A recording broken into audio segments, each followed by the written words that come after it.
Let me tell you a little anecdote. A few days ago, a lady said to me in Los Angeles, my husband died a year ago, and he shared with me a great lesson. On his deathbed, he said to me, come close. I want to tell you something. Listen very carefully. I can only say this once. I don't have much strength left. She said, I'm listening, darling. What is it?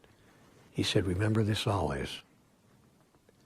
Each morning, the moment you take your head off the pillow, you have all you need.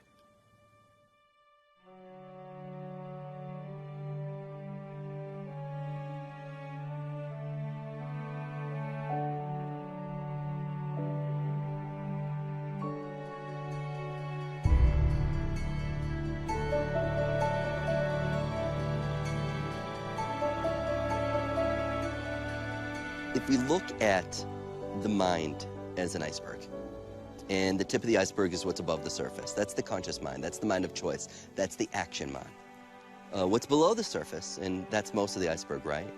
That's the subconscious mind, like a submarine. You don't know it's there, but it's there, unless it surfaces.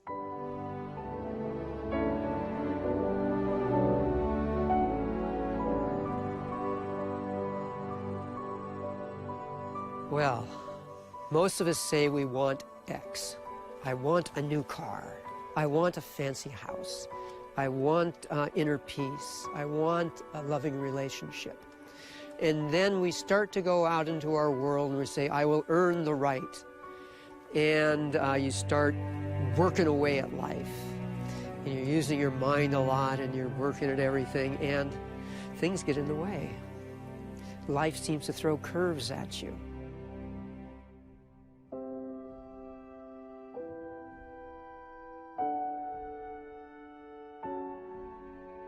You can think of everyone in this world that you know as dragging a whole bunch of suitcases behind them. The emotion code is a way to cut loose all those suitcases, all those steamer trunks, all that baggage that you've been carrying around all your life.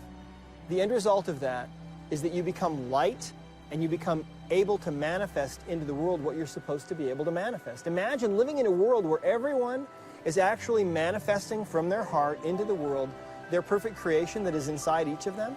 That's where we're going.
I am absolutely convinced that it is our trapped emotions and traumas and anxieties and unprocessed life experiences that we hold in our nervous system are the source of everything that ails us. One of the most profound things in my life has been able to share ancient wisdom that I came across just as a young guy traveling around the world and fascinated by communities that pretty much live off the grid, and they're long-lived, they're healthy, they're happy. And it always bothered me, how can they be that way without hospitals and doctors and miracle supplements and pills and capsules? They don't have any of that. What I've come to understand is at the core of every symptom, every stress, every dis-ease pattern that we experience, whether it be physical, whether it be emotional, are emotions, memories that are buried in our subconscious mind. And when these are triggered, our body reacts. It's called a maladaptive stress reaction. And what it means is that we're not able to adapt in the present moment, here and now. And what happens is our body reacts as if something from the past is going on right now. Now, when we react to conditions in our life, there is an emotional component that begins to create chemistry in our bodies because the body is interpreting an emergency situation. Now, all organisms in nature are designed for short-term stress. Gazelle gets chased by a lion, 15 minutes later it goes back to grazing and everything returns back to balance. Human beings are a little different. We can turn on the stress response just by thought alone.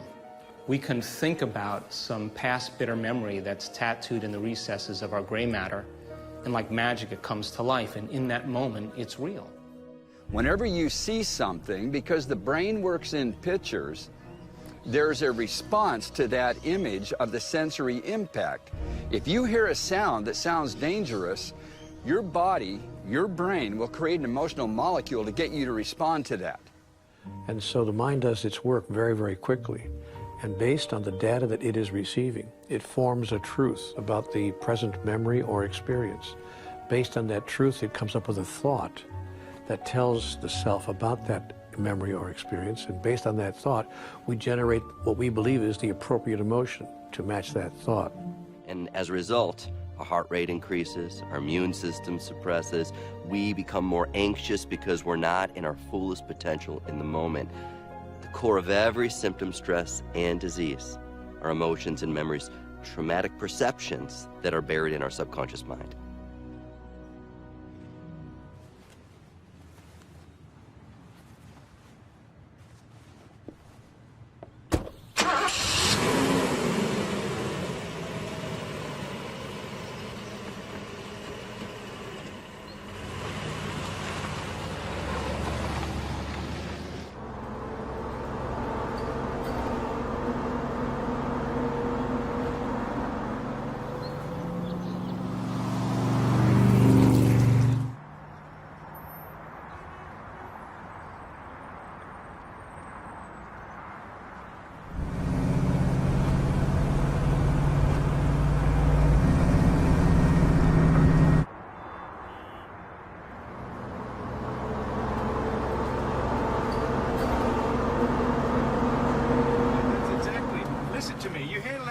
Like you handle every other witness. You grab him by the balls. You take control of the situation. Otherwise, you and I are not working together ever again. Do you understand that? I don't need you pushing me. Whoa!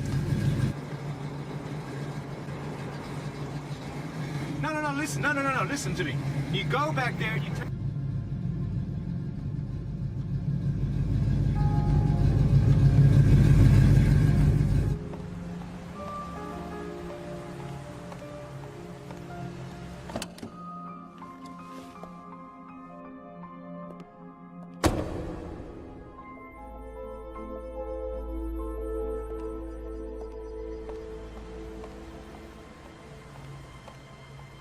First of all, to understand how the emotion code works, you have to understand that the human body is really nothing but energy. If you look at your hand, for example, that hand looks pretty solid. But if you were to magnify that hand 1,000,000 times, you'd be looking face to face with a single individual atom. And if you could look into that atom, you'd see there's really nothing in there but empty space and infinitesimally tiny energies zipping around at the speed of light. And that's really what we are. We're beings of pure energy. We are composed of all these countless energies, tiny energies, that are all flying in this close formation, giving us this experience that we're having in this world.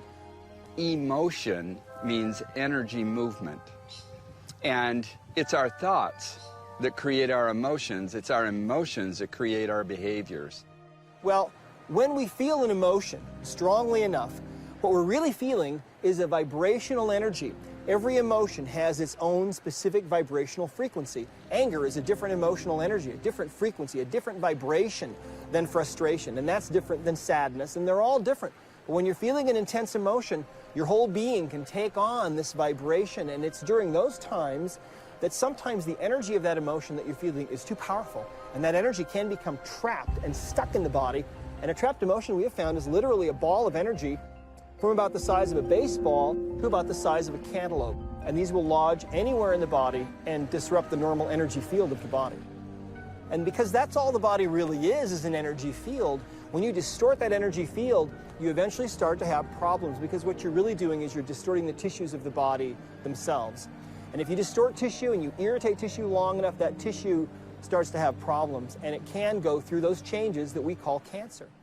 So to me, one of the most fascinating things of the ancient Swinwet, the lady scholastic healers of ancient Egypt, was they knew there was only one disease, not 20, 26, 30, 36,000 diseases like we're taught today amongst the masses. They knew there was one, and it was chaos at the level of the Neters. 600 BC, Democritus and others in the Greco-Roman period called that word the atomos. Today we know it as atoms. The only disease that exists in the human experience is chaos at the atomic level, which leads to chaos at the molecular level, which leads to chaos at the cellular level. And when enough cells are in chaos, you feel it as a sign or a signal of a chaos or an offense in the body. That's what the word symptom means, a sign or a signal of a chaos. It's been proven that every cell in your body works on a vibration, an energy field. The physical body is grown within an energy field that resonates at a particular vibration. Through stress, that vibration becomes weaker, causing the physical element to be under pressure. So the removal of stress creates health. I think it's the AMA says 80% of all health issues are stress related.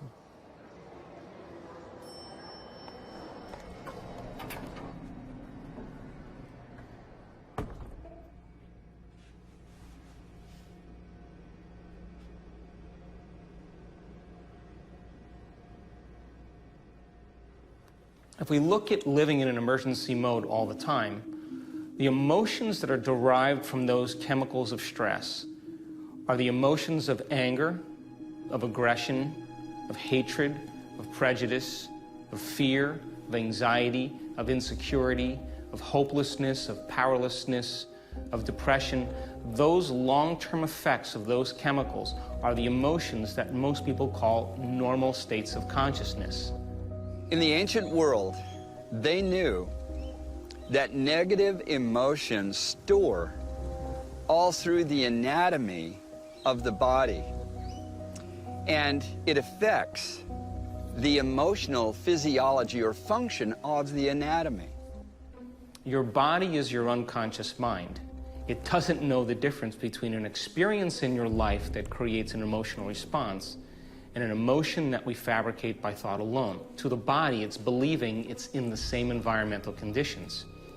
So it's a scientific fact that the chemicals of stress dysregulate and downregulate our genes that create disease. It's a fact. So if we can turn on a stress response just by thought alone, and those chemicals can make us sick, then by very definition, our thoughts can make us sick. They believed anciently that the emotions were actually generated by the organs in our bodies, and I believe that that's absolutely true. When we're feeling an emotion of anger, for example, that emotion is actually being created. That frequency is generated by the liver in most cases. Think about people who drink. Oftentimes, they overstimulate the liver and they become angry. On the other hand, the lungs produce the emotion of grief, among others, and so people who tend to have a lot of grief in their lives tend to suffer from lung issues. I want you to understand why different cultures knew. If you have a pain in your thumb, that's very significant and a very significant emotion. If you have a pain in your elbow, your shoulder, if you feel a little pain in your chest, in your hips, in your stomach, in your intestines, a lot of people don't understand anymore the connection of the entire body to the brain, and the brain seeing pictures that create emotions which create behaviors. Because emotions are a record of the past. And so if the emotion is stored in the body, then the body literally is living in the past. And the body, as the unconscious mind, believes it's in the same environmental conditions 24 hours a day, 7 days a week, 365 days a year. The body's literally living in the past. Emotions tend to build up, and we tend to push them away as they build up because we've been taught to resist things that don't feel good instead of feel the things that don't feel good. And we look for answers, and the problem is that the answers aren't out in our world, they're inside us. because the feelings are from inside us. When I look at the mathematics I've written and the concepts that these mathematics bring, it shows that within every proton, every subatomic particle in the nuclei of atoms is all the energy, all the information of all other atoms in the universe. So when we go inwards is when we actually connect with that oneness, with that connectivity of all things. We've got a physical body, and we've got an energetic body. And that energetic body is known as the chakra system, and there's 7 of them. And so our beliefs, the energy of our beliefs, is stored in the light body of our chakras. And depending upon which chakra is involved, influences how we then perceive ourselves in the world around us. And we call these trapped emotions patterns, but we do experience them that way. If it's an experience that we have not completed and come back to self, we do find a way to keep repeating those experiences. And so we re-traumatize ourselves. We pick partners that create re-traumatizing experiences that we had as a child with one of our primary caretakers or our parents or school teachers when we were very impressionable. We keep creating the same emotional dynamics, the same creative frustrations, the same physiological disabilities, and because our energy is not flowing.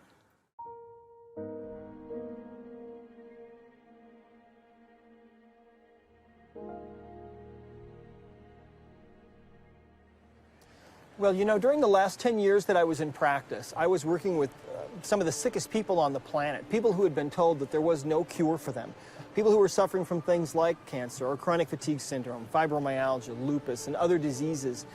What I found was that the subconscious mind absolutely holds the key to understanding the true underlying reasons why those people were sick.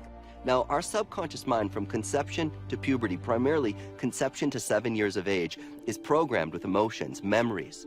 From the beginning of your birth, you start encoding the world and good experiences and bad experiences, and the unconscious mind holds this and stores it and makes it real to your conscious mind later on in life. We're successfully producing whatever it is we produce. If you're depressed, you're doing something correctly inside your mind. If you have pain inside your mind, there's a resource to help create and manifest it in a belief system.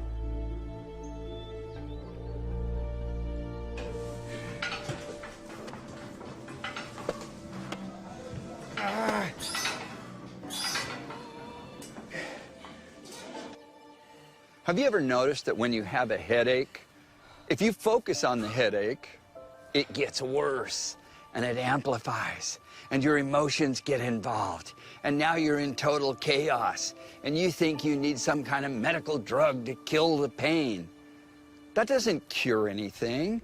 That's a neurotoxin and it just blocks the electric signal. Get to the cause. What is the negative source, the toxic emotion and or the toxicity of something that you're eating and drinking that's also affecting your emotions in a negative way? Detox it, clear it. And there's no doubt that one of the leading causes of physical pain is the storing of negative emotional molecules. So it's a signal to you from the different points of anatomy that, hey, the emotions you have been feeling and going on with is storing here and it's causing a chaos or a discomfort. You need to switch it up, go to the positive form of that emotion, and it's so interesting how pain in the human body can diminish. What I have found is that 90% of all the pain that we experience is due to trapped emotions, to emotional baggage. I think that this is really the elephant in the living room in Western medicine that we are missing completely. When people are in pain in Western medicine, we give them drugs to suppress that pain. When people have diseases, we give them medications to suppress the symptoms of those diseases, when in reality, those symptoms are the body crying out, telling us there's something wrong here. The imbalances that we suffer from are what ultimately manifest as disease. And the single biggest imbalance that we suffer from is emotional baggage, our trapped emotions, those energies that stay with us after these traumatic emotional events that we suffer from. The stresses and upsettedness that seems to come into our life, they change. And as they change, our world changes. It's absolutely astounding that changing how you relate to something changes everything in your world. So many of us become defined by past experiences, and we live by those emotions, but that's not who we are.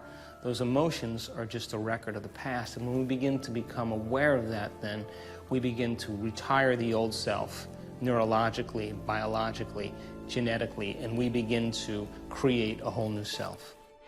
And so what happens in today's world, because of what we have set up that we call civilized society, so many of the things that are pushed upon the masses create negative emotional molecules. Once they're formed, they're real, and you can't even get them out of the body unless you know how to. Because they're like magnesium and calcium, if you don't know how to get them out of the body, they store in anatomical sites and actually affect physiology, the function of the anatomy. And that leads to diagnostics of disease or discomfort. It's important we understand how to remove negative emotional molecules and restore them with positive emotional molecules. That's the very foundation of health, life, and longevity.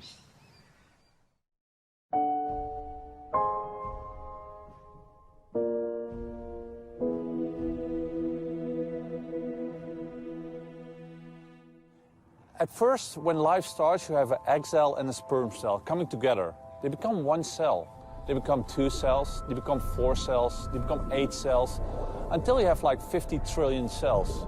And during the course of a lifetime, you get burns, you get cuts, you break something, you get a bacteria, you get a virus, anything. And the body restores itself, the body heals itself. So when you consider that that is a normal process, I don't think that there's a mistake in the body that actually causes disease. So if that's the case, there must be a very specific use for diseases or symptoms to occur. And I think it's the body reacting to surrounding elements, to stressors you perceive, in a way for the body to cope with the stressor and actually deal with it. I look at every symptom as a conversation. That there's nothing that happens in the body. There is actually nothing that happens in our life by coincidence. We are not made wrong. We're not broken. We're not missing anything. That every so-called problem of the body is a portal. It's a doorway to access this invisible, unseen energy that is guiding our cells to communicate from our brain to our body, from our body to the outside world, so that we can adapt in any given moment. And so when we can begin to look at symptoms, when we can begin to look at our behaviors, whether it be addiction, whether it be, obsessive, compulsive, ritualistic ways of being, as a conversation, then we can join the dialogue. Then when we join the dialogue, that becomes the gift, because once you observe the symptom, once you observe the stress as a conversation, you can participate in it, you can guide it, you can influence it, you can learn from it, you can grow from it. Everyone knows someone that is in pain, and everyone knows someone that is dealing with depression or anxiety or self-sabotage in some way. Many of us know someone who's dealing with post-traumatic stress disorder, and it is these emotional energies, these invisible energies, that are the underlying cause of all of these things in my experience. So I'm really also of the belief that though trapped emotions are the source of everything that causes us difficulty in life and keeps us from being in our divine nature, I'm also a great believer that it's not that difficult to begin to move this energy once we are aware that that's what's trying to happen.